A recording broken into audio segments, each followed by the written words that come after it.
Саламатсыздарбы, урматтуу телекөрүүчүлөр. Казакстандагы окуялар бир эле Борбор Азияны эмес, бүтүндөй дүйнө мамлекеттерин ойго салды.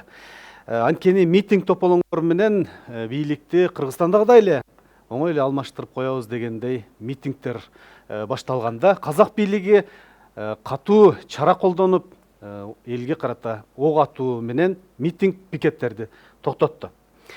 Биз азыр Казакстандагы саясий кризис, анын келип чыгуу себептери, келечекке багыттаган нугу, андан сырткары Борбор Азия эле эмес, Кыргызстанга дагы кандай таасирин тийгизет бул окуялар? Мына ушул маселелердин тегересинде сөз кылабыз. Ал үчүн биздин студиябызга конокторду чакырганбыз. Менин сол жагымда коноктордун биринчисин тааныштырып өтөйүн. Эркин Абдыразаков, экономист, андан кийинки Абжапар Акулов, Ош шаардык кеңешинин депутаты. Мен оң жагымдагы Нурканбек Патиев, юрист, жана Жолдошбек Бөтөнөев, тарыхчы. Саламатсыздар. Урматтуу коноктор, биринчи суроону Эркин агай сизге узатайын.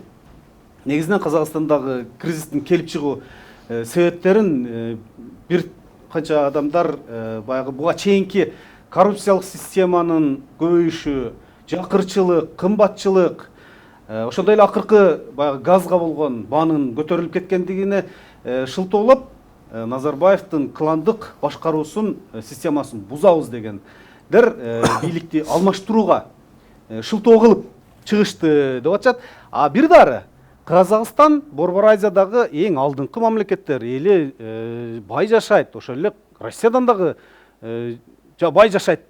Ушул нерселерге эмне үчүн көз жумуп бийликке каршы чыкты, митингге чыкты, акыры мындай болуп атат деп атат. Эми сиз кайсыл жагына көбүрөөк өз пикириңизди билдире элеңиз, кайсыл жагы туурараак деп ойлойсуз? Сизден баштайлы. Көптөгөн факторлорду айтып өттүңүз. Мен СССР деген эң күчтүү мамлекеттен геосаясаттан кетип, багыл союздук республикалар өзүнө каалаганча эгемендүүлүктү алып алды, бирок ошону көтөрө алдыбы дегенден баштагым келет да. Дүйнө жүзү багыл бир системадан экинчи системанын багыл кыйрап калышынан кийин сөзсүз түрдө багыл орусча айтканда передел влияние деп коет. Таасирдүүлүктү бөлүштүрүү маселеси биринчи орунга чыгат да. Ошондуктан баягы СССР кеткенден кийин баягы саясий айдыңды, экономикалык айдыңды ким ээлейт деген маселе жаралат. Мына ошондон башташ керек. 30 жыл болду, эгемендүүлүк болду. Бирок кайсы багыттарга кетти? Мурунку экономикалык саясий интеграция болуп турган, ал эмес Варшава договорундагыларда кетип калбадыбы? Ошол мезгилден кийинки мына бул Россия Федерациясынан кийинки экономика болуп келген Казакстан территориясы боюнча алганда эң чоң территория Россиядан кийинки да. Анан экинчиси Иракка чыгышка чейин кете турган болсо, экономикалык эң мыкты регионду Борбор менен байланыштырып турган КВЖД деп коелу. Ошол жакка дагы Казакстандын территориясы аркылуу өтөт. Суу ресурсу болобу, башка нерсе болобу, сөзсүз түрдө буга кызыккандар өтө көп. Анан эң башкы стратегиялык сырьёлорго ээ болгон, эң көптөгөн минералдык байлыктарга ээ болгон Казакстанга кызыккандар өтө эле көп да.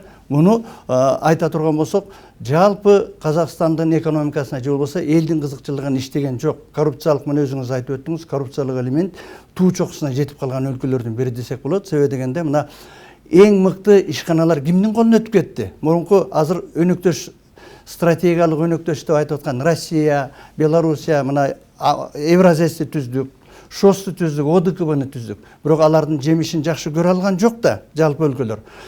Сиз туура айтып өттүңүз, Казакстан башка өлкөлөргө салыштырмалуу жанагы сиз айтып аткан шылтоолор менен алып келгенде бул суу кечпейт. Себеби дегенде эң башкы маселе Казакстан өзүнүн эгемендүүлүгүн алгандан кийин кайсы багытка багыттап кетти деп мындай талдап карай турган болсок, эң маанилүү ишкана мекемелер Экипастуз бассейнин карайлы, Караганды бассейнин карайлы. Карагандыда болгон союз мезгилинде бардыгынан эң алдыңкы орунга чыгып келген металлургиялык комбинатты алып көрөлү.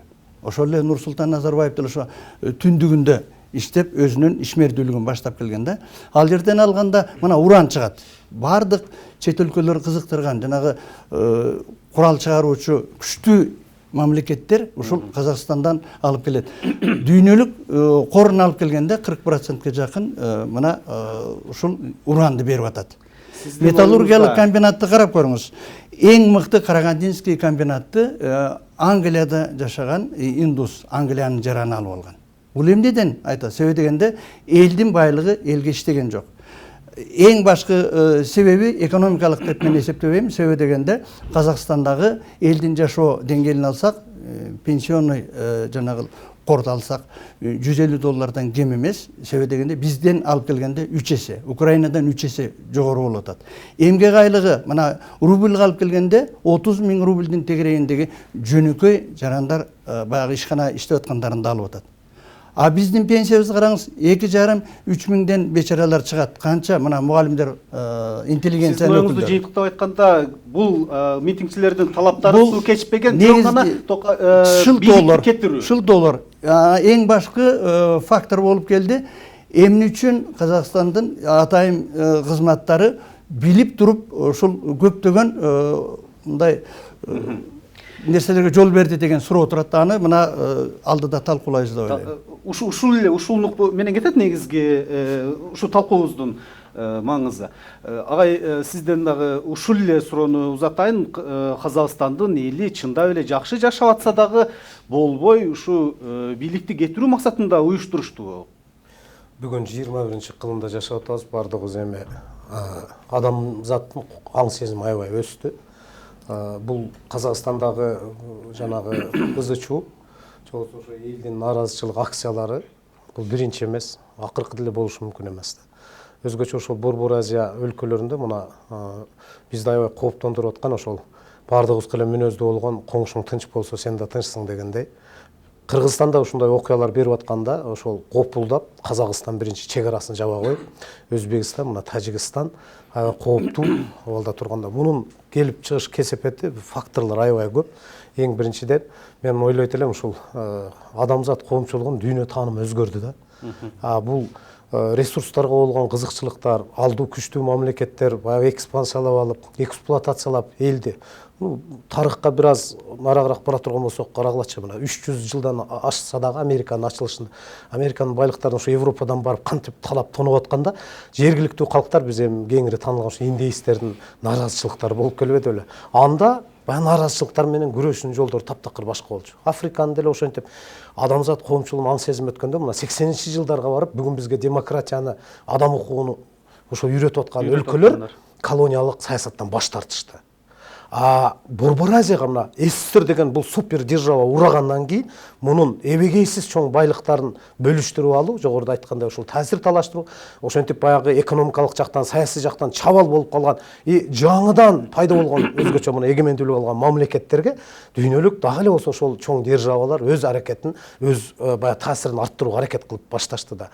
Мына бүгүн айтып атабыз, Россиянын колу бар почерк, Америка же болсо батыштын почерки бар, ушулар уюштуруп атат деп. Эгер алар уюштуруп аткан болсо, биз өзүбүз ошолорго тең ата саясат жүргүзө албагандай, ошолорго бир иммунитет, бир саясий рычагтарды ойлоп таба албагандай, демек биз ошону орусча айтканда заслуживаем дегендей болуп атат. Суроого жооп берсеңиз. И мен ошонун бардыгы бүгүн көрүп турабыз, ошол олигархиялык жетекчиликтерди, мафиялык, коррупциялык системалар түзүп алганбыз, постсоветтик республикалар. Эл мынакей катардагы жарандар, мен дагы, башкалар дагы түшүнүп турат. Бул узакка созулбай тургандыгын мен Кыргызстандын мисалында канча кайталасак да, бул Казакстанга бир сабак болбоду да. Себеби дегенде ошол элди биз жанагы Киреше булактары көбөйдү, анан кийин Кыргызстан караны казактардын баягы турмуш тиричилигинде жакшы жашоо деген менен казактар керек болсо ошол эгер таза абийирдүү бийлик болсо мындан жакшы жашоого татыктуу экендигин өздөрү таанып калды. 30 жылдан бери ошол бийликти чеңгелинен чыгарбай келаткан Назарбаевдин таасиринен кутулуш үчүн саясий күчтөр мындан бери дегенде 10 жыл мурун өз аракеттерин баштаган, көпчүлүгү саясий куугунтукка кабылды, камалып кетти, өлтүрүлүп кетти. Мунун бардыгы бүгүн ошол жарылып чыкты. Бийликтин эң жогорку эшелонунда дагы өз ара тиреш бар экендигин Назарбаев менен Токаевдин кош бийлиги дагы себепчи болду деп айтышыбыз керек да. Жанагы көтөрүп жаткан кымбатчылык же болбосо жогоруда айтылган элдин пикири суу кечпейт деген нерсеге сиз айтат экенсиз, суу кечет деп эле айтат экенсиз да. Макул. Макул. Негизи Казакстанда митингчилер чыкпаган бир дагы область калган жок окшойт. Жапырт Казакстан боюнча көтөрүлдү. Алар коомчулукта айтып атышат, эми бийликти Кыргызстандагыдай эле алмаштырып койсок болот деген. Бул эми алдыдагы суроо сиздер үчүн да. Кыргызстандагыдай эле алмаштырып коебуз деген ойдой чыгышты, аракет кылышты дейт. Анын үстүнө Кыргызстандагы митингтерди Америкадагы жанагы Трамптын колдоочуларына да салыштырып ташташпады, Капитолийге кирип баргандагысынчы. Анан казак бийлиги митингчилерди баягы террорист деп атап, аларга эскертүүсүз ок атуу боюнча Касым-Жомарт Токаев буйрук чыгаргандыгын элге ачык айтты. Бул Борбор Азиядагы же болбосо башка мамлекеттердеги элдин пикирин, эл өзүнүн пикирин айтып чыгууга мындай тоскоолдук жараттыбы? Мындай бийлик, катуу кол бийлик болууга шарт түзүп бердиби? Кандай деп ойлойсуз? Нурканбек мырза. Бул бүгүнкү Казакстандагы абал ушул жалпы постсоветтик чөлкөмдөгү кырдаалдын бир көрүнүшү да. Эмнеден кабар берет? Анткени ошол узак жылдардан бери, 30 жыл деп айтабыз го, постсоветтик чөлкөмдө даже Россия баш болуп бир туруктуу саясий системаны, стабилдүү мыйзамдарды, иштеген мыйзамдарды кабыл албай атат да. Баары убактылуу кандайдыр бир уч олигархиялык, мафиялык топтун кызыкчылыгына карата кабыл алынып, ошол өздөрүнүн бийлигин бекемдөө максатында, өздөрүнө ыңгайлуу саясий топторду түзүү, кандайдыр бир кырдаалдаларды пайдалануу менен элди алдап дейбизби, коркутуппу, үркүтүп, кысып башкарып келатты да. Мына ошол акырындап, мына коллегалар айткандай, баары чогулуп келип бүгүн Казакстанда жарылды. Мисалы прогноздор бар эле. Мына Кыргызстан, Грузия, Украинадан кийин Өзбекстанда чыгат деп. Мен эмне айткым келет? Мына Өзбекстандын президенти Шавкат Мирзиёев бул кишинин мындай бир баягы дальновидение экендиги, ошол Каримов учурундагы эмнени кырдаалды бир аз жумшартты да. Башкача айтканда, багытты башка жака буруп, бул кырдаалдан бир азыр убактылуу болсо да өтүп кетти. Казакстандын ушул 30 жылдан бери башкарган ошо олигархиялык, мафиялык тобу андай кыла алышпады. Хотя Токаевка өткөрүп берген менен Назарбаев бийликтин башында өзү кала берди. Мурдагы өзүнүн жег жааттары, тууган уругу, ошол өзүнүн айлана тегереги баары башкарып келди дагы. Акырында мына эми Казакстанда элдин баары эле жакшы жашайт дегенге мен сиз эле маалыматтарды айтып атасыз да. Сизге берилген суроо баягы катуу кол бийлик болууга шарт түзүп бердиби деп атам да. Башка мамлекеттер, ошол эле Тажикстанда чыкса дейли эртеге. Казакстандагыдай катуу кол элди жазалап, ушундай убактылуу эле Токаевдин мисалы Токаев сезди, укук коргоо органдары эмесем Казакстан өзүнүн деле күчү жетмек. Мисалы 80 миңден ашык армиясы, 20 миңден ашык укук коргоо органдары бар. Почти 100 миң штык деп коелу. Анан бир ОДКБдан келген 3-4 миң аскер эле аны чечип койбойт да. Тем более ички наразылыктыгы өтө күчөтүп атат. Бул ошол укук коргоо органдарынын эл тарабына өтө баштагандыгын сезди дагы, элди сестентүү, коркутуу максатында бул чакырды аларды. Чакырганда дагы жөн чакырбастан ошол террористтер, бандиттер башка деп элдин көңүлүн башка жака, дүйнөлүк коомчулуктун пикирин башка жака бургусу келип атат. Бирок бул убактылуу гана көрүнүш. Убактылуу ошол кырдаалды жөнгө салдым деген менен бул өзүнө болгон нааразычылыкты казак бийлиги мурдагыдан да күчөтүп алды. Кеше эле казактардын бир топтору чыгып айтып атат. Изменник деп, аны мамлекеттин чыккынчысы деп атат. Себеби казактарды чет өлкөлүк баскынчыларга же болбосо оккупанттарга салып берди деп атат. Бул убактылуу эле. Эч качан уже казак, мен ойлойм, мисалы казак коомчулугу мынчалык деңгээлде көтөрүлүп калды. Эми Токаев, Назарбаевдин бийлигинин уже пайдубалы бошоду. Булар мындан ары көпкө турушу мүмкүн эмес. Мүмкүн эмес. Ошондой эле биздин Борбор Азия чөлкөмүндөгү мисалы башкаруучулар дагы бул жол менен барам десе жаңылышат. Катуу бийлик чеңгелдеп, коркутуп, үркүтүп эмне кылам десе, азыр дүйнөнү башкаруунун жаңы моделдери бар. Башка ошол элдин кызыкчылыгын эске алып, дагы бир нерсени айта кетейин. Мисалы ушул постсоветтик чөлкөмдө бүтүндөй Советтер Союзунан калган мүлктү талап тонап бүтүштү.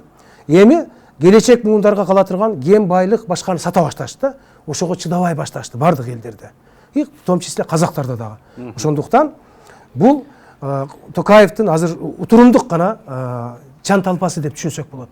Утурумдук гана бийлигин сактап калуу. Жолдошбек мырза, сизге дагы ушул эле суроону берип, сиздин оюңузду билели. Катуу кол бийликке жол ачтыбы?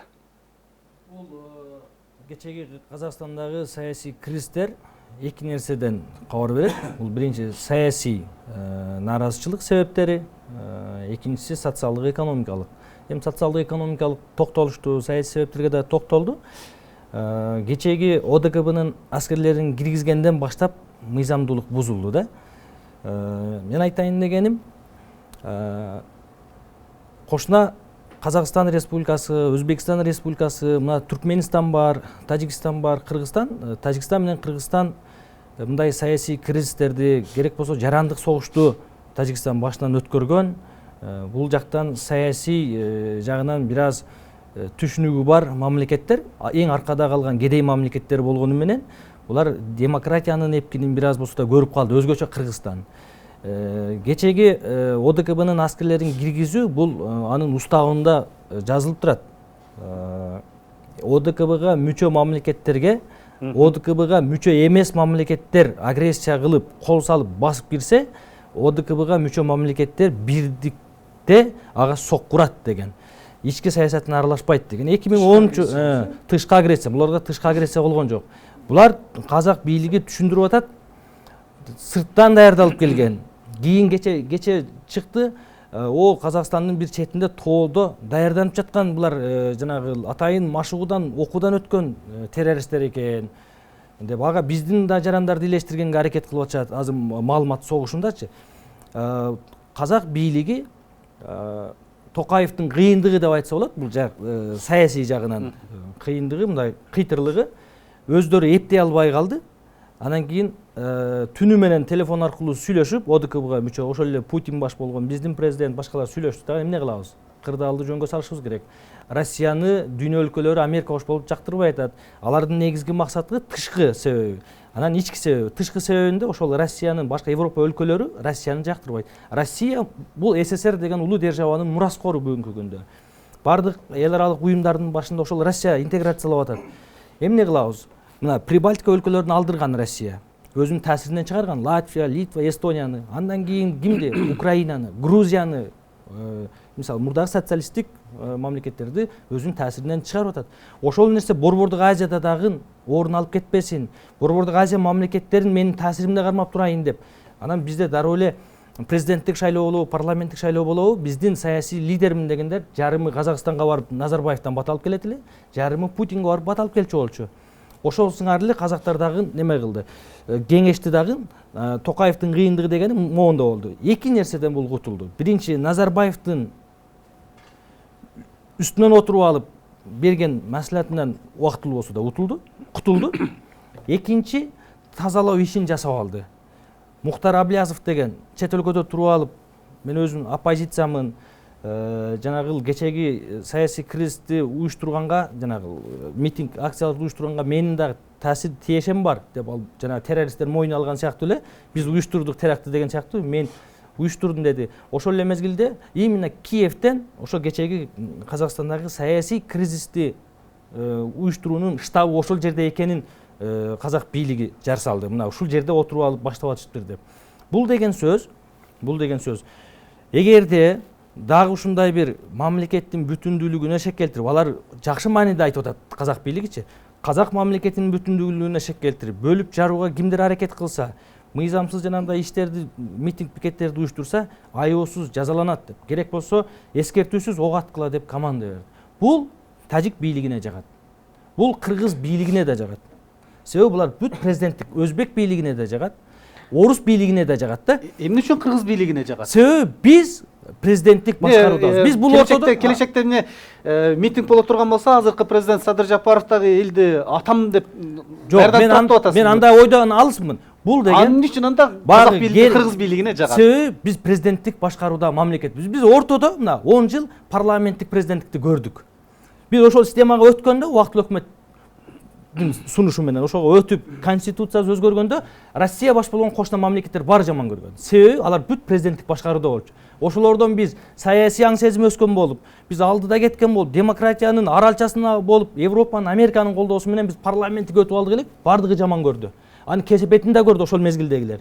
Кийин президенттикке кайтканда президенттик кошуналар бардыгы жакшы кабыл алышты. Эркин агай сөздү президенттик менен системага уланталчы. өттүк дегенчи. Эми азыр бул мына Тажикстанда дагы ушул окуя кайталанышы мүмкүн. Себеби Казакстандан мурун Тажикстанда толкундоолор болуп атты. Андан кийин мына Өзбекстанда дароо эле Өзбекстанда жумшартуу методун өттү. Арзандатуулар күтүлүүдө деп Азаттыктын өзбек немесинде маалыматында чыкты. Алпарычыга бир неме айтып коеюн. Асанбек. Асанбек мындай судьяга чакырып алып, спровоцировать этпеш керек да. Жолдошбек мен айткысы келип атам. Мен суроо берип Садыр Жапаров атабы дегендей. Жок. Бул мени элестетпеңиз. Турсаң, Бүтүндөй бул мен айткысы келип атам. Бул кыргыз бийлигине, тажик бийлигине жагат деген себеп ушул Казакстандагы ошол бийликтин азыркы кадамы бул ошондой прецедент жаратып атат деген сөздү айтат да. Бул жерде бирөөнүн атын атап же кайсы бирене айтылган жок. Ушуну туура түшүнүп алайлы. Менин атыма мындай айтасыз, мен да айтып коеюн. Мен болбосом, карапайым жөнөкөй адам дагы ушундай сөздү уккандан кийин өзүндө сөз болот. Ар ким өзүндө деңгээлинде түшүнөт. Мен айтып берем. Ошол адамдардын суросун силер чакыргандан кийин эркин ой пикирлер айтылыш керек. Ооба. Эркин агай, сизден баштайлы. Ушул тема боюнча эле. Эми мындай саясий бүйрө кызыта турган маселелер жаралып калды. Бул албетте закон ченемдүү нерсе да, мыйзам ченемдүү нерсе. Казакстанда мына ушул негизги эле максат эмне деген сөздү айтып атабыз. Анан экинчиси мамлекеттик бийлик өзү шаардана кылып 20 миңден ашык Казакстандын тоолорунда ушундай даярдыктан өттү тигүү дейт. Анан экинчиси жанагы саясий, дини маалымат жок адамдардын көбөйүп баратканы. Анан өздөрүнүн ичинде эле бул мамлекеттик бийлик менен криминалдын биргелешип кетип, баягы байлыкты бөлүштүрүүдө дагы таасири күчөп кеткендигинен кабар берет. Айта кетсек, баягы үй бүлөлүк кландык башкарууну деги эле бир биздин Орто Азиядагы, же болбосо СНГдагы төбөлдөр, башкаруучулар жыйынтык чыгарганы жок. Себеби дегенде үй бүлөлүк башкаруу жакындарына бийлик байлыкты топтоо уланып эле келди. Айта турган болсок, бүйө баласы тез аранын ичинде эле баягы муназат боюнча мына Кулибаевдин эмне кылганын көрүп атасыздар. Беспредел десек болот. Ар кайсы майлуу тармактарды булар бөлүп алышып, өзүнүн таасирин күчөтүп ийген. Элдин байлыгын колуна топтоп алган. Элге бөлүш деп. Маселен, мына Абжапар мырза абдан туура айтты. Качан гана башка өлкөлөр кызыгып келип талап тоноп аткан мезгилде байлык түгөнгөндө эмне болот? Ошол элди дагы караш керек да. Болбосо эл дагы эле нааразычылыгын көтөрүп чыгып, буларды кууп чыгары бышык да. Эми мына мен энелер мына айтканын колдор элем. Себеби дегенде бир эле жактуу карабаш керек да. Бул многовекторный деп айтсак болот. Казакстандын өзүнүн баягы мамлекеттик төбөлдөрүнүн бийлигинен тажаган эл, баягы куралдуу күчтөр жагы, же болбосо тартип сакчылары деле тажап бүттү десек болот да. Себеби дегенде 70 миңден ашык аскер бар. 20 миңден ашыгыраак мына правоохранительный органдар бар. Булар жалпы чегараны жөнгө салганын ордунда ички баягы бөлүштүрүү менен гана керек болуп алышты. Россиянын жанагындай ОДКБнын тез аранын ичинде келип калышы бул орустун кызыкчылыгы. Маселен, мурунку жылдары баягы жаңыдан СССР олку-солку болуп турганда 40%ке жакын орус тилдүү эмес, нагы эле орустар жашачу да. Казакстандын түндүгүнө мен өзүм барып эле жүргөм. Түндүгүнө барып карап көрсөңүздөр, орусча сүйлөйт, орусча иш кылып, орустун өзү 40% болчу. Азыркы күндө 22% калып тур. Эми булардын максаты айтып атышпайбы? 50 миллиард доллардын тегерегинде Борбордук Азия өлкөлөрүнө жардам бердик. Эмне жөн эле берип койдукпу деп орустар өздөрүнүн эми суроо берип атышат. Инвестиция деп бердик, бирок орустар жанагы чоң-чоң байлыктардан, чоң-чоң СССР мезгилинен калган бурган ишканаларына ээ боло алган жок. Ошол таасирди эми орустар кечирээк түшүнүп калдыбы? Эми өзүнүн баягы таасирин кайта орнотууга аракет жасап атышат да булар. Муну биринчи фактор десек болот. Орустун жанагы аскерлеринде эң көп келгени. Кыргызстан, Армения, башкалары мына символический бир эле рота же болбосо бир батальондон ашпай, Кыргызстандан 150 эле киши кетпедиби? Булар толук маселени сиздер айткандай чечпейт. Нараачылык болсо болушу мүмкүн. Себеби дегенде азыр айтып атышат. Жанагы коомдук жайларды, баягы стратегиялык объекттерди коргоого гана деп. Ал толук кандуу айтылганга болбойт. Себеби дегенде мына ОДКБнын өзүнүн уставын карап көрүңүздөр. 12 эле пункттан турат. Бул жобонун өзүн карай турган болсок, бул ички иштерге киргишпейт деди. Бирок толугу менен жанагы ички өзүнүн баягы күч органдарынын үстүнөн тура турган ОДКБ келип алды десек болот. Ушул жерден Амжапар агайга ушул суроону узатайын деп турган элем. Сөз да өзү чыгып калды. Ушу Жамааттык коопсуздук келишим уюмунун аскерлери Казакстанга кириши тууралуу.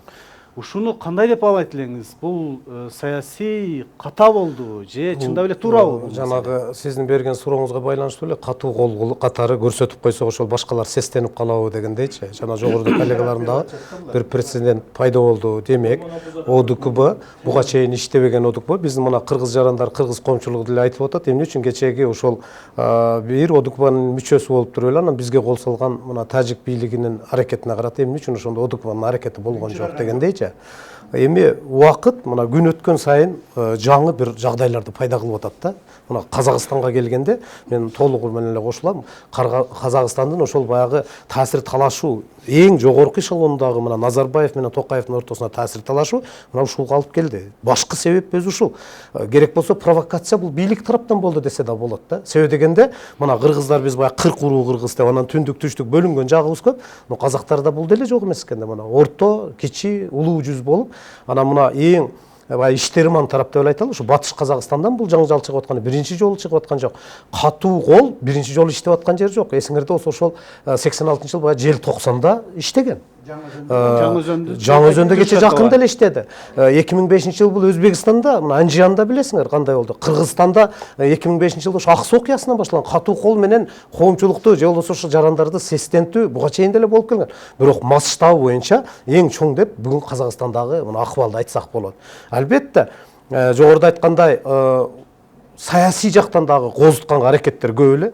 Мына Америкадан өзүнүн баасын берип атат. Россияда баягы мамлекеттик думанын депутаттарын айтканын караңыздар. Керек болсо баягы диний кызматкерлери бул байыркы орустун жерлеринде Казакстанды бир тартипке келтирбесек болбойт. Керек болсо ошол Россияга бирото эле ачык кошуп алсак деген чакырыктар жөндөн чыгып аткан жер жок. Бул дүйнөлүк масштабта Россия чындап эле ошол Борбор Азияда өзүнүн таасирин сактап калам деп атса, мен жана айтып атпаймынбы, өнүгүп өсүп калган коомдук аң сезим аны тааныгысы келбей калды бүгүнчү. Бизге баягы сестентүүнү мен мондай ачык эле айтайын, жыл башында Акылбек Жапаров деле айтпадыбы, биз армияны күчөтүп атабыз, жанагы ички иштер кызматкерлерин жазда эмне болуп кетиши да мүмкүн дегендей сөздөрдү кошуп эле айтып атпайбы? Коомчулукту аны менен коркутуу өзүн эч качан актабайт экен. Убактылуу мен дагы азыр айтат элем, казак бийлиги өз ара ичара саясий соодага барды. Назарбаев менен Токаевдик мына кландар кече эле камаган адамдарды кайра чыгарып, кайра кызмат ордуна коюп койгондугу эмне жөнүндө кеп берип атат? Бул утурумдук көз боемочулук менен алектенип аткан казак бийлигинин ушунча кризиске келип калганын элди жөнөкөй козутуп, өздөрүнүн официалдуу расмий жанагы билдирүүлөрүндө айтып атат. Буга чейин ошол даярдалып келген баягы лагерлердеги боевиктер кече эмени баштап жиберди. Көрсө ал жерде баягы түбөлүк ошол баягы коопсуздук кеңешинин төрагалыгында отурган кишиге баягы комитет национальной безопасности түз подотчетный экен, президент аны менен эмне иш кылып атканынан кабары жок экендиги ачыкталып атат. Мына ушул нерселер баягы биздегидей ачык маалымат чыгып кетпес үчүн интернетти толук өчүрдү. Билесиңер, көп байланыштар, массалык маалымат каражаттары мындай шал болуп эле иштеп калды. Деме, иштебей туруп калды. Маалымат бир вакуумун пайда кылды. Бирок бул убактылуу гана нерсе. Жогоруда айткандай, муну менен Казакстандын тынчтыгы камсыз болду деп айтышыбыз кыйын. Абжапар мырза абдан жакшы айтты. Эсиңиздерде болсо керек, бул Казакстан өтө чоң өлкө да, башкарууга мындай ыңгайлуу эмес. Чындыгын айтканда мына жанагы түндүк региондор мен бекеринен айтканым жок. Себеби дегенде 90-жылдар эсиңиздерде болсо керек, түндүк казачий Уральский республика түзөбүз деген ниет болгон орустардачы. Бул ишке ашпай калды. Себеби дегенде Целиноградка, азыркы Астанага казактар өзүнүн борборун көчүрүп барышты. Бул орус менен казактардын ортосундагы баягы алгачкы тирешүүнүн башталышы болгондо, себеби дегенде көптөгөн мунай батыш, түштүк батыш жагында бар. Ал эми түндүк жагында болсо суу ресурстары, жана металлургияга ыңгайлуу абдан чоң ресурстар жатат, алтын жактары жатат. Анан КВЖды жаа бир жолу кайталап коеюн. Россия менен Борбор менен Ирак чыгышты байланыштырган КВЖды эң стратегиялык объекттер, жол, инфраструктура жатат. Мына ошол ресурстарга болгон кызарган көз дагы эле болсо орустарды кызыктырып келет. Орустар өзүнүн мындай таасиринен чыгарып ийген негизги ресурстарды батыш ээлеп алды, анан Кытай баягы ресурстарга ээ болуп жатып калды. Ушундан кете албай атышат булар. ОДК боюнча макул. Сизге ансыз деле берейин деп аткам. Мына Кыргызстандын да жөнөткөн баягы коомдогу талкууну кошуп айтып кетсеңиз. Кош стандарттуулукту көрсөтүп атат да. Мына мисалы 2010 жылы бизде Отунбаевадан суранган түштүктө тополоң чыкканда. 2020 жылы Карабахта согуш чыкканда Армения сурантат. Ошо ОДКБнын мүчөсү. И ошондой эле бизде мына Баткендеги чек ара жаңжалында дагы суранды. Эч кандай реакция кылбады да. Бир да сөзүн айтпады. Мамлекеттин ички иши деп. Бул ОДКБнын кириши бүгүнкү күндө бул ошол Путин, Назарбаев, Лукашенко үчөөнүн ортосундагы келишим болуп атат. Анткени мындан ары постсоветтик чөлкөмдөгү бардык авторитардык режимдер эми ушул жол менен барышат. Мисалы, кайсы мамлекетте Белоруссияда болсун, Россияда болсун, Тажикстанда болсун, эгерде ушундай эмне чыкса, биз ОДКБнын күчтөрүн киргизип басабыз деп коомчулукка жарыялоо коркутуу болот да. Биз айтып атпайбызбы, Казакстандын өзүнүн күчү жетишерлик эле. Анан дагы бир нерсеге мен мындай бир өзгөчө Казакстандын ички иштер кызматкерлери, керек болсо аскер кызматкерлери эл тарабына өттү дегендигин көрүп эле аттык да. Демек жанагы канткенде да кыргыз аскерлери да баягы эл тарапка өтүп кетип, өзүнө атпай тургандыгы жанагы анан башка кол керек экендигин. Анан жанагы бир маалыматты дагы тарап баягы Такаевдин өзү деле айтпадыбы? 20 миң террористтер башкалар азыр эми бир жакта тоодо даярданып тур деп. Бул эми мындай бир эч ким ишенбей турган жалган да. Себеби Казакстандын атайын кызматтары өтө катуу иштейт.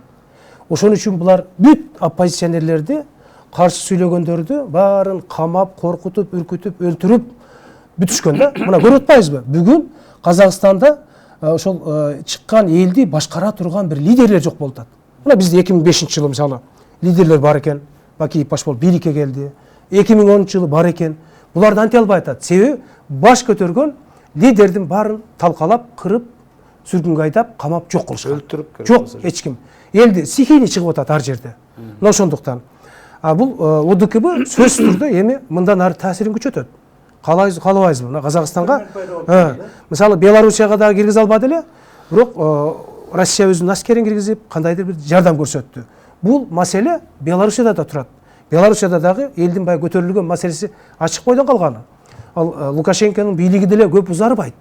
И Россияда да нараазычылык күч. Башка айтканда, бардык авторитардык бийликтерди кулатууга бүгүнкү күндө элдин маанайы бышып жетилди. Ошондуктан буларда уже инстинкт самосохранения, өзүн өзү сактоо инстинкти күчөп атат. Экөөз ошол ОДКБга окшогон эле уюмдар эмнеге алып келди деп айткым келип атат да. Мисалы Америка деле Афганистанга чейин ОДКБнын азыркы бизге кирип аткан кызматкерлеринин аталышы баягы миротворцы деп атат да, тынчтыкты камсыз кылып. Тынчтыкты камсыз кылып берем деп Американын же батыштын ошол аскерлер кирген Ливияда, Иракта, Афганистанда акыркы эмне болду? Демек ОДКБ ошол сценарий менен кете турган болсо, мына Борбор Азияда мына талибандардын кыймылынан кийин өтө кооптуу абал жаратылып, мындай жаралып тургандыгын сезишибиз керек. Талибандардын таасири күчтөп аткандыгынан ОДКБ жанагы эки кишиден лагерлерде жоочулар даярдаса даярдагандыр. Өзгөчө жана агай айтып кеткендей, бизде азыр мына диний радикализм дагы аябай өсүп кетти да. И криминал ОПГ менен бийлик чырмалышып алган жер Кыргызстанда да болуп келгендей эле Казакстанда апогейине жетип калган учур. Буга чейинки баягы талкууларыбызда келип чыккан маселелерди айттык да. Эми саясий нук кайсыл жакка бурулат, Жолдошбек мырза? Казакстандагы саясий нук. Анан ошол эле кошумча эле айтып кетейин. Анын таасири Кыргызстанга кандай тиет? Алдыдагы саясий нуктун. Казакстандагы саясий кризис азыр жөнгө салынат. Себеби орус достор аралашты да. Жардам сурап өздөрү эттей албай, Россиянын жардамы менен, жана ормон опузалык саясаты менен жай мурдагы калыбына келет секин-секин. Буга чейин куулуп кеткен оппозиция эми баш көтөрө да албайт. Колдон келсе жанагы Муктар Аблязовду кармап келиши да мүмкүн. Эл, булар хан көргөн эл тарыхта. Казактар, өзбектер, булар хан көргөн эл. Буларга мына 30 жылдан кийин анан ушундай бир чоң масштабтуу саясий кризис, элдин массалык көтөрүлүшү Казакстан боюнча.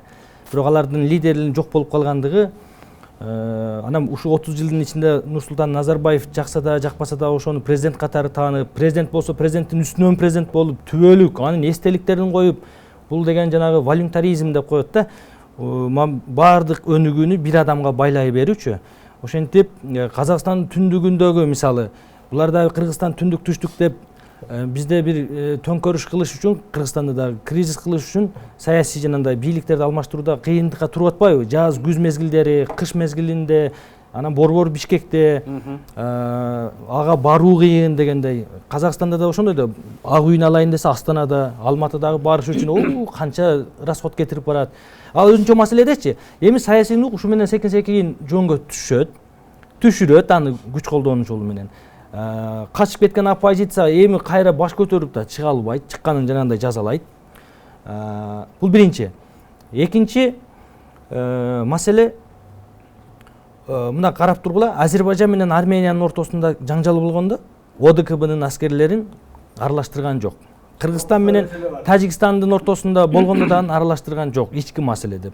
Казакстандын ичинде болгон, Казакстан башка мамлекет менен конфликтке барган жок да, ички маселесине кирди дагы мурдагы режимди чыңдап койду. Мен муну менен мындан айткым келет. Казак элинин эгемендүүлүгүн Назарбаев менен Токаев садага чыгып таштады. Орустарга биротоло карыздар кылып таштады. Дейт, сени ким сактап калды эле бийлигиңди? Атыңды таппай калганда мен келдим эле дейт. Орустардын жанагы депутаттары баш болуп жогоруда айтышты. Талаптарды койду, мына кириллицаны, орустарды куугунтуктооңорду токтоткула, башка нерселерди. Казак эли эңсергиди. Курсагы ток болсо дагы саясий эркиндүүлүгүн болбосо болбойт экен деп, алар дагы суктанды, казактар да көрүп, бизди көрүп суктанды. Кичинекей 6-7 миллион калкы бар кыргыз, биз тоготпогон кыргыздар деген моанчанчы президент менен жашап атат. Буларда деген эркиндик бар. Неужели биз 20 миллиондой казак ушунча нерсеге жетпей атабыз? Байлыгың өлүп кетсин, бийлигиң өлүп кетсин, эркиндигибиз жок деди. Алар дагы өзүнчө отуруп алып үйүндө сүйлөшөт да, казактар өзүнчө бир үй бүлө өзүнчө отуруп алып, корксо дагы, ишке ашыра албаса дагы лидерлери жок. Көтөрүлүштөр тарыхта лидери жок көтөрүлүштөр дайым жеңилип келген. Бийлик тарабынан кечеги ошондой болду. Эми Кыргызстанга кандай таасир этет? Албетте көз ачыктык кылбай туралы, бирок болжолдуу боло турган күтүлүүчү нерселер. Бул кандай болушу мүмкүн? Да биздин мигранттарыбыз жүрөт Казакстанда. Канча 100 миң. Бул бир. Социалдык экономикалык жактан көз карандыбыз. Биз үчүн Казакстан бул транзиттик мамлекет болуп эсептелет. Геосаясат, геоэкономикалык түшүнүктөрдөн айтканда, биз Казакстан аркылуу дүйнөгө чыгабыз. Эми азыр Алмата, Казакстанда бюджет мамлекет экономикалык кризиске келди. Саясий кризис, экономика кризис менен коштолду. Булар өзүнүн калыбына келтириш керек. Жана өрттөнгөн нерселердин баарын калыбына келтириш керек. Ошол келген бензиндер, товардык пошлина деген нерселер, башканын баардыгы биринчи өзүн алар жөнгө салыш керек. Анан кийин эми да келишим менен түзүлгөн, Россия аркылуу түзүлгөн келишимдер өтүш керек, тоскоолдуксуз. Ада маселе жок. Бирок баары бир бизге экономикалык, социалдык экономикалык таасири болот.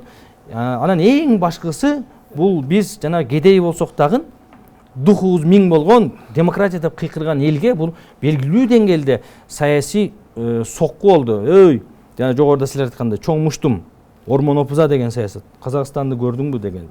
Ошон үчүн кошуналар Эмомали Рахмонов дагы, Мирзаев дагы, Курбангулы Бердимухамедов дагы уже ойлонуп калды. Россия мурдагы азыр неоколониалисттик түшүнүк боюнча жаңы. Бул мурдагы СССРдин курамындагы мамлекеттерди өзүнүн таасирине жоготпой кармаганга аракет кылат. Ал эми Европа аны чачыратканга аракет кылат. Себеби биринчи дүйнөлүк согуштагы, жерде экинчи дүйнөлүк согуштагы ошол чоң территория үчүн жана анын башка нукта болуп аймагында. кеткичекти ушуну эле улантып мен суроо жаралып атат да.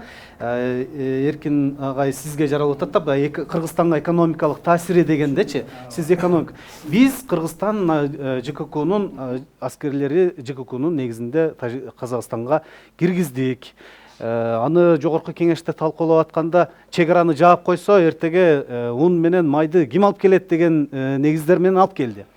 Жолдошбек мырза айтып атат, биз дүйнөгө Казакстан аркылуу чыгабыз. Бул чындыгында ошондой эле. Бирок деген маселе да, сизге бериле турган суроо. Биз эмне үчүн Казакстан менен гана байланышыбыз керек? Мына Өзбекстан турат, Өзбекстан аркылуу чыксак болбойбу? Башка жак менен чыксак болбойбу? Эгерде бул жакта Казакстан аркылуу чыгат да. Жок, бул жактан такыр эле мындай Кыргызстанга сологой мамиле болуп калсачы? Эми мындай да, азыркы биздин акыбалыбызды кичине талдоого алалы. Кыргызстан эмнеси бар колунда деп. Биздин Кыргызстан жанагы көбүнчө кембагал өлкөлөрдүн катарына кирет, өнүгүп баратканда эми. Ошондо биздин 1 жылдык жана дан азыктарына болгон керектөөбүз 1.360.000 тонна дан азыктары керектелинет. Ошол дан азыктардын канчасын өзүбүз өндүрөбүз? Где-то 700.000 тегерегинде, тоннанын тегерегинде. Бирок анын баары эле жанагы Казакстандыкындай сапаттуу он дан азыктары келбейт. Аны Чүй, Ысык көл жана Талас облустарында бир 40-50%-ин жанагы сапаттуу бир дан азыктарына койсок болот да. Бул бир. Экинчиси, Кыргызстан өзүнүн мүмкүнчүлүгүн толук кандуу пайдаланбай келип аткандагысы мына май, суу майды айталы. Өзүбүздө өндүрсө болот. Бизде болгон нерсенин баарын талкалап жок кылып алганбыз. Мына Кара сууда маслоэкстракционный деген заводубуз бар болчу. Азыр жер-жерде май жуабыз деп жасап атышат, бирок ошолорду колдоого алып берген арзан кредиттерди бергенден кийин ошонун кайтарымы болуш керек да. Жана орустарчасын эле медиа кредитти берип койдук, анын көзөмөлү кайта эмнени өндүрдүң, ошону мамлекетке арзан бергиниң деп. Мына биз көбүнчө жанагы тендер деген балакетке чыгып алып, базардагы болбогон сапатсыз нерселерди алып келип, өзүбүздүн элди өзүбүз травли кылып атабыз. Ушул жагынан алганда мамлекеттик тартип жок болуп атат. Анан баарыңар туура айттыңар, биз негизги Евразийске кирген же СНГ мамлекеттеринин Европага чыгыш үчүн Казакстан аркылуу каалайбызбы, каалабайбызбы, инфраструктура ошого байланып коюлганда Россияга чыгыш үчүн. Бирок мен бир адилеттүүлүк үчүн айтып коюшум керек. Казактарга бул чоң сабак болобу жокпу, бул башка маселе.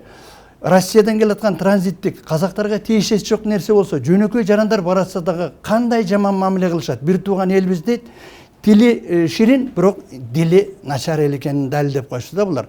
Бечара биздин балдар жөн өтпөйт, постоянно дан төлөп келишет. Булардын правоохранительный органдары чирип бүткөн. Мен жанагы элдин нааразы болуп аткандагысы жөнөкөй элде андай жок. Правоохранительный органдар биздин элди жанагы өзүнүн байышы үчүн пайдаланып гана жүргөн. Биздин элге кандай кордуктарды көрсөтпөдү. Мыйзамдуу келаткан транзиттик жүктөрдү өткөрбөй, кыргыз эли кыйналып турган, кризистик абалда болуп турганда дагы границаны жаба коюп, постоянно өзүнүн рычагы деп туура эмес, баягы ОДКБнын уставына, Евразийстин уставына туура келбеген иштерди кылып келген. Эми мындай сценарий болуп кетиши мүмкүн. Мындан ары Казакстанда тынчылык болбосо, бир тууган элбиз жанагы соода сатыктан тышкардагы жанагы кыз алып кыз бермей туугандарыбыздын көбү ошол жакта жашайт да, жарандыктын да алып алгандар көп. Ошолордон качкындар келсе эмне кылабыз? Биздин чек араны толук кандуу көзөмөлдөөгө күчүбүз жетпейт. Ошондуктан жанагы ОДКБда умтулуп атпайбы? Мен Госдуманын депутаттарынын жанагы военныйлердин айтканын угуп атам. Алар айтып атат, жөнөкөй эле ушул Евразиянын ичинде эле эмес, Евразиянын алкагынан тышкары дагы Кытай турат, Американын таасири турат. Ошон үчүн жалпы границаны, мына Казакстандын границасы где-то 8900 километрден ашыгыраак Россия менен чектешип келет. Калган өлкөлөр менен дагы. Биздин бул жерден дагы бир Казакстандын ичкүйдүүлүгү бар, Өзбекстан алдыңкы орунга чыгып келатат. Альтернативный экономика кете турган болсо, мына Кытай, Кыргызстан, Өзбекстан темир жолу курула турган болсо, абдан көп жоготуу болот буларгачы. Себеби дегенде мына азыркы окуянын астында мына Давос сыяктуу эле жанагы Харкосты билесиздер. Кытай менен чек ара жеринде мурун биздикин мынау дордойдон карасуудан ар нерсени ташычу да. Эми мына Казакстандагы ситуацияга байланыштуу Россия менен дагы толук кандуу Россиядан бардык нерсени ала бербейт, өзүндө деле бар. Кытайдан келчү, Европадан келчү товарларды дагы мына эми жана каргос эмес, Кытайдан ташыгандардын баары мына карасуу жана дордой аркылуу болот да.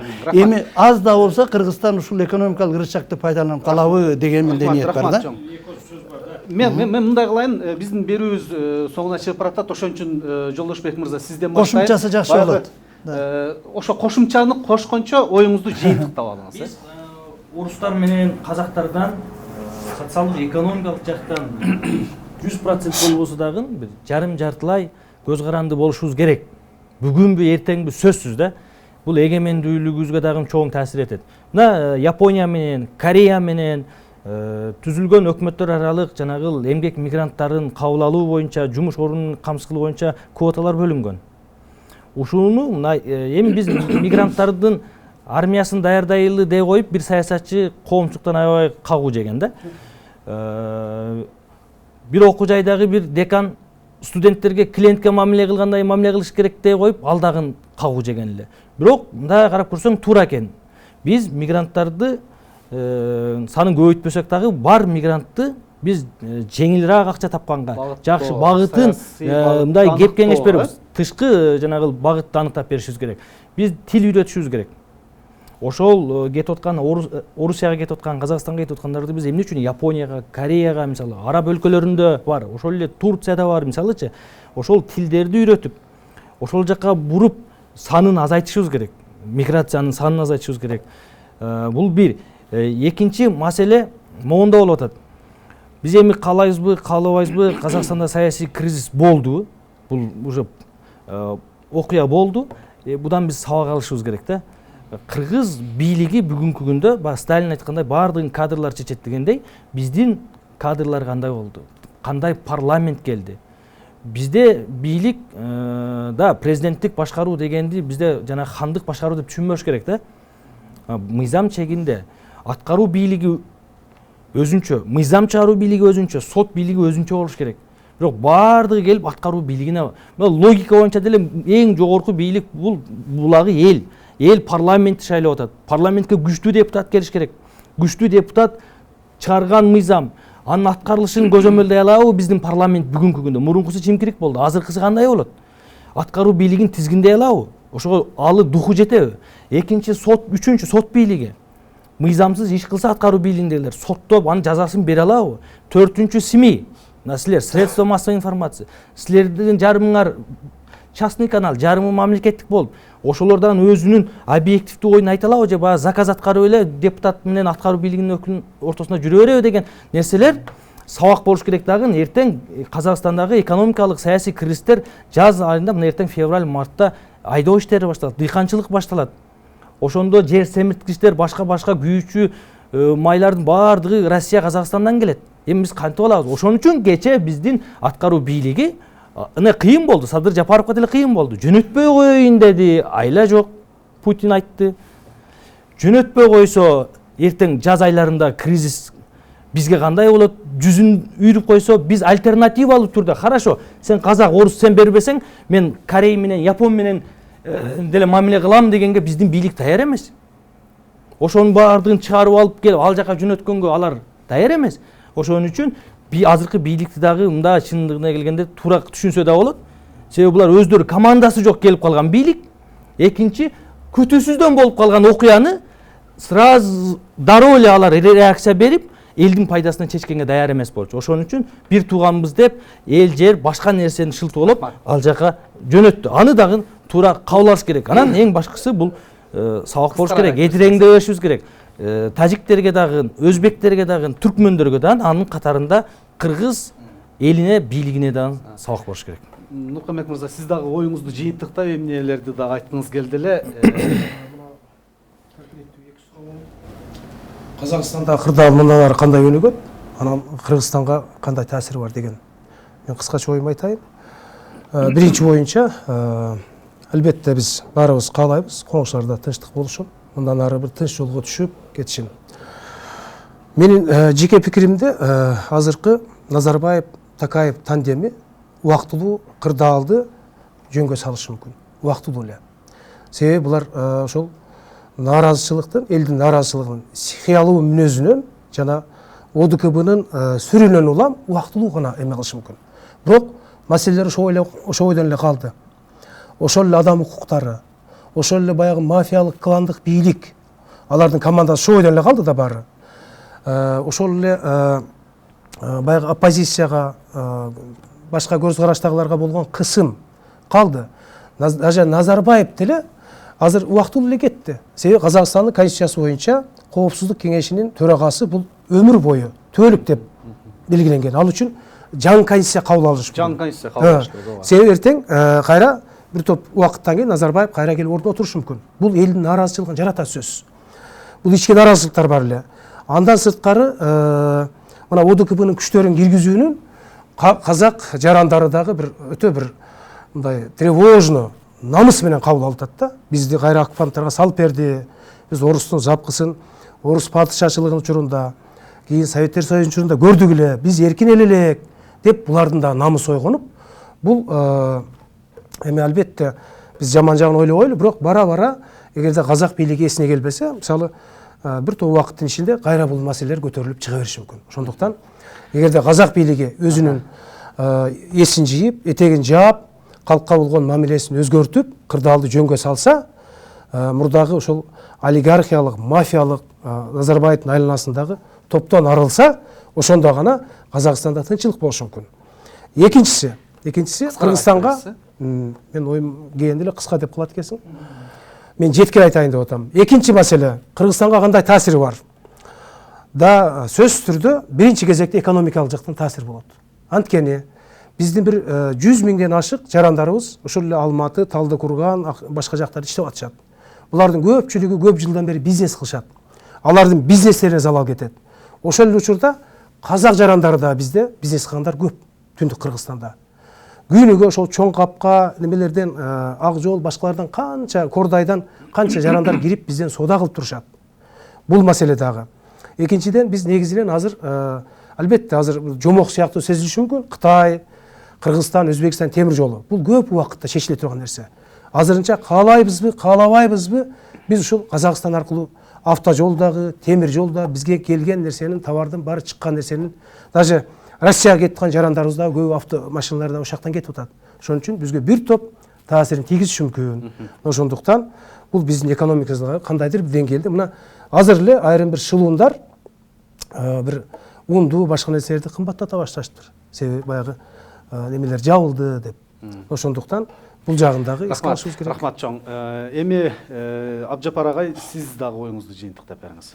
Бүгүн 10 январь биз үчүн символикалык күн экен. Президент болгонбуз мына соңку. Ошол конституцияга мамлекеттик башкаруу формасын президенттик деп алмаштырган күн экенбиз. Албетте тарыхтан сабак алышыбыз керек. Кыргызстан бүгүн эле жыргап кеткен жерибиз жок. Баягы сынчынын сыңар өтүгү майрык дегенде болуп биз ачык жарандык коом ызылдап чуулдап келип, биздин Кыргызстандын бийлигине дагы 3 жолу чоң тарыхый, тагдырый бир мүмкүнчүлүктү берди. Оңолойлу деп. Ошол жарандык коомдун күчү менен революциялар болду биздечи. Мына ушундан эң биринчи кезекте Кыргызстан өзүбүз сабак алышыбыз керек. Эми эмнени көрсөтүшү мүмкүн? Казакстандын бийлиги өзүнүн үстүнөн дагы бир ойлонуп көрөр, адекваттуу бир риторика менен реалдуу бир анализ кылмайын, буларда туруктуулук болуп кетет деш өтө кыйын. Биздин деле ошол Кыргызстан жогоруда айткандай мыйзамдар, эл аралык, мамлекет аралык келишимдерден чыга албайбыз. Эң негизгиси ошол биздин балдарыбыз барып эсен аман келишин тилеп турат, мына коомчулук. Биз ушул тапта дагы Казакстанга колубузду сунуп атабыз, өзгөчө карапайым эл. Мынакей тиги Москвадан баштап Бишкекке чейин ошо учуруп келип, узатып, аттап, тондоп дегенде курсагын тойгозуп атабыз. Анан эки карапайым элдин де эч качан бир мындай карама-каршылык жаралбаш керек. Революцияны баягы фанаттар жасап, анан кийин баягы үзүрүн, шылуундар көрбөш керек. Ошол эле нерсе Казакстанга тиешелүү. Кыргызстан мындан ары бир Казакстан үчүн да чоң мүмкүнчүлүк керек болсо пайда болду деп айтат элем мен. Эгерде ошол жанагы кландык тирешүүгө ушул бойдон чек коюлуп, эми бир адекваттуу бир саясат жүргүзө турган болсо Касым Жомарт Токаевда да бир мүмкүнчүлүк турат. Элге чындап жүзүн буруш керек.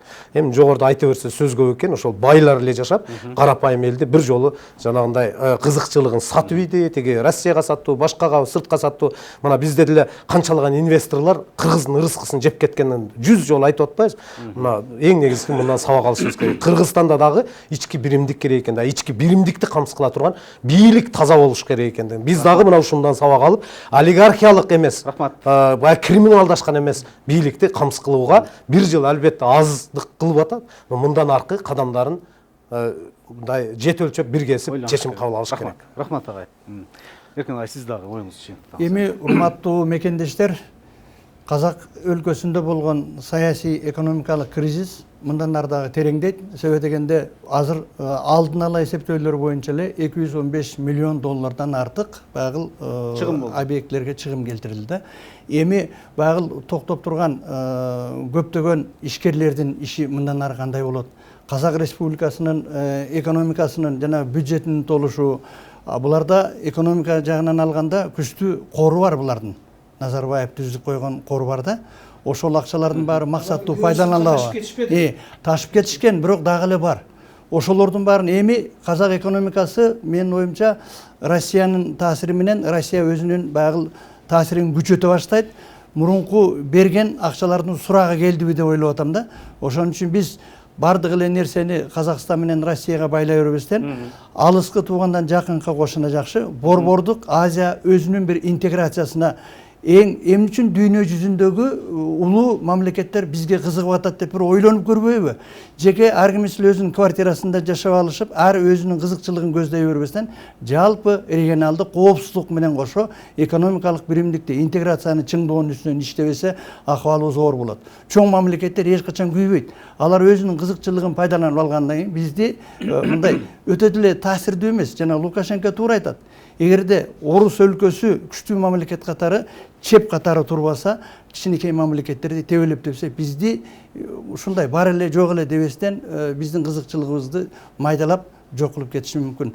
Мен СССРдин мурунку Россия баштаган империянын кайта келишин каалабайм. Кыргыз элинин ушу бүгүнкү күнгө да жеткен демократия сакталыш керек, адам укугу сакталып, эми мына Казакстандагыдай окуялар болбосун үчүн эми элге накта Кыргызстандын байлыктары, анан мамлекеттик бийликтер иштей турган мезгил келди деп ойлойм. Рахмат, урматтуу коноктор, ушунча убактыңыздарды бөлүп келип, ушул Орто Азиядагы болуп аткан чоң окуяларга пикириңиздерди билдиргениңиздер үчүн ыраазычылык билдиребиз. Урматтуу телекөрүүчүлөр, биз болсо ушуну менен берүүбүздү соңуна чыгарабыз. Биз бир сааттын ичинде Казакстандагы кризис, анын келип чыгуу себептери, алдыдагы өнүгүү, саясий өнүгүү нугу, анын Борбор Азияга, анын ичинде да Кыргызстанга тийгизген таасирин талкууладык. Студияда мен Асанбек Каракөзев болдум. Саламатта калыңыздар.